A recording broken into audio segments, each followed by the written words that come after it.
Black women want to be strong.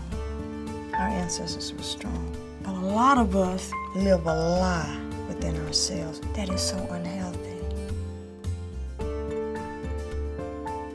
For a single African black female, it's hard. She want to hold her head up. She want to keep her kids clean. We want to do things the way we want to do things. We don't want to ask for help. I was like that. But you got to break it down. You got to get in one of these organizations that fits you. You got to learn, I got to go to a support group. And then you can go home and you can rest at night. Yan is a young adult network. Sometimes we talk about topics, sometimes we just talk. And it's just a safe place to come and talk about your status because most people don't feel comfortable talking about their status outside of the building.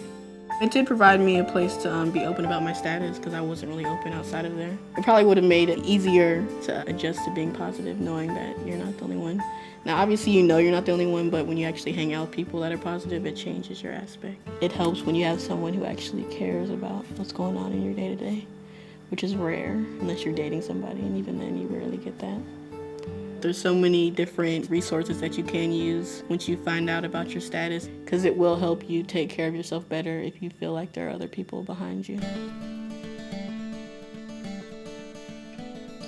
Her name is Destiny Rose Harris, and she's named after me. She's my destiny.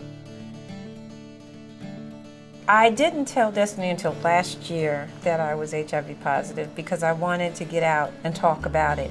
And I'd been so afraid of how she would feel about me. Destiny has been traveling with me and working with me in this field for at least 3 years. She would volunteer and get people to test, including bringing her own friends to be tested. She's a great support to me to be able to talk to about how I can better address young people too. While I was in prison, I didn't have no family support. Nobody come to visit me. Call home, couldn't get no connection there. When nobody write me, I still have problem with my sisters. I call them on a regular basis, and I cry because they don't return my call. And so when I talked to my therapist, she said, when you get tired of dialing up pain, you will get tired of it. And it was a hard decision. But in order for me to get well, I had to let them go. I had to learn to get phone numbers, get a network, because I can't do this by myself. We have this group called Choices Group. And we don't only just sit in there talking about HIV, mental health, and substance abuse. We had a fashion show. Things like that to help us get outside ourselves. We stay connected. If I'm going through something, I can call somebody. My family was wonderful. I could have made it. I could have made it.